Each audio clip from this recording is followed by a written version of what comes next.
Weirdos! You are watching This Week in Weird!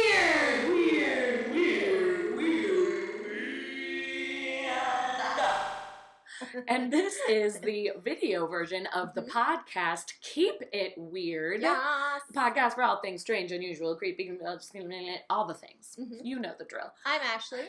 I'm Lauren, and we are the hosts of the Keep It Weird podcast. Sure are. And we're here now bringing you the news, Mhm. the strange news, the creepy news, the spooky news, the bizarre news from all around the dang world. All around it. Are you guys ready to hear And beyond, sometimes. Sometimes beyond. We like to talk about everything. Space, time, Dimensions. galaxies. What? Anywho, are you guys ready to hear a weird story? Yay! Some weird news. So this is awful. Okay. You have to be careful with children. Which, speaking of babies. Wilder, I have my baby with me today. So now stories of children make me even more upset. Right.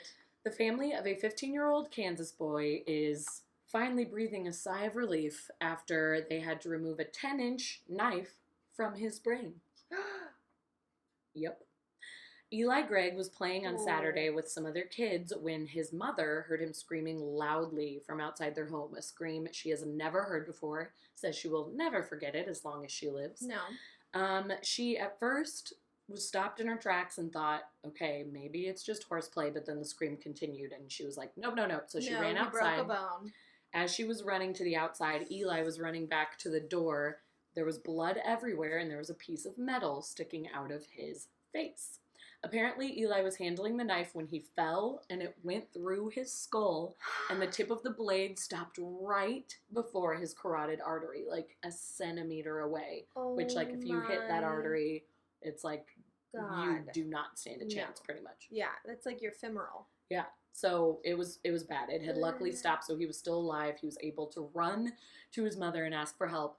And his mother was quoted saying, "It was instant. It was immediate. I ran to the phone, called 911 while clutching my son. I'm not even sure what exactly happened yet at this point, but I just ran to the phone and knew this was an emergency. It was so scary." Eli was rushed by ambulance to a children's hospital, and doctors were terrified, like trying not to let on to the mom, but admitted later. Right, they were like, they this were is horrified. no problem. We've seen this a million times. Yeah. We've dealt with it. It's basically a daily procedure. Totally normal. Fine. Go have a seat. But after the fact, they were like, it's in such a crazy position that we have to be extremely careful. Like, there's just so much risk. There could be damage so easily. Also, sign this waiver. Yeah, please. So he was taken to the University of Kansas Health System, and just in time, Dr. Koji Ebersole, the hero of the story, was able to remove the knife. They could not have put a pound more of force on it, or he would not have survived that event, Ebersole told the Kansas City station KKC-TV. A slight cut or tear would have led to massive bleeding, so Ebersole and his team had to control the blood supply to the area with balloons and catheters before they could remove the blade from Eli's face, and they had to use a vise to grip it rather than their hands.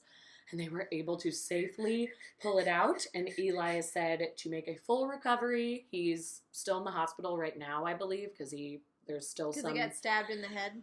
Yeah, I guess there could be complications. There could be.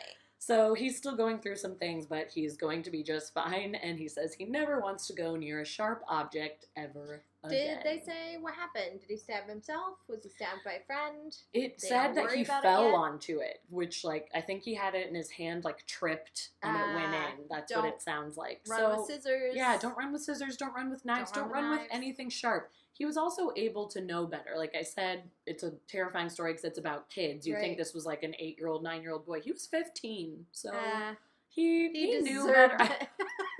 Eli, you deserved it. But I am kind of like, okay, well, why were you running with the knife? Why were you running with this? But terrifying. Kids are terrifying, and apparently it never goes away. They're just always going to scare the shit out of you. Yeah, there's also an alligator somewhere right now with a knife in its head. Really? Yeah, I saw it on, I just saw, like, the thumbnail, but it was like, this alligator is floating around with a knife in its head, and it's literally like an alligator, like, from here up, you know just how like, they do. Bing. You know how they do in the water. And it's got a knife sticking out of its head. And no one wants to go get it, because... take it out. Like, you'd have to what do we do? wrestle him. Nobody wants to do that. So he's just floating around. Hey, gator. That's all the time we have this week for This Week in Weird, the news segment for the podcast Keep It Weird.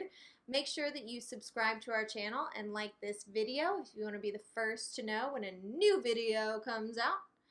Follow us on social media at Keep It Weirdcast across all platforms. Check out our podcast. It's a lot of fun. We talk for hours. Sure do. And always keep it weird.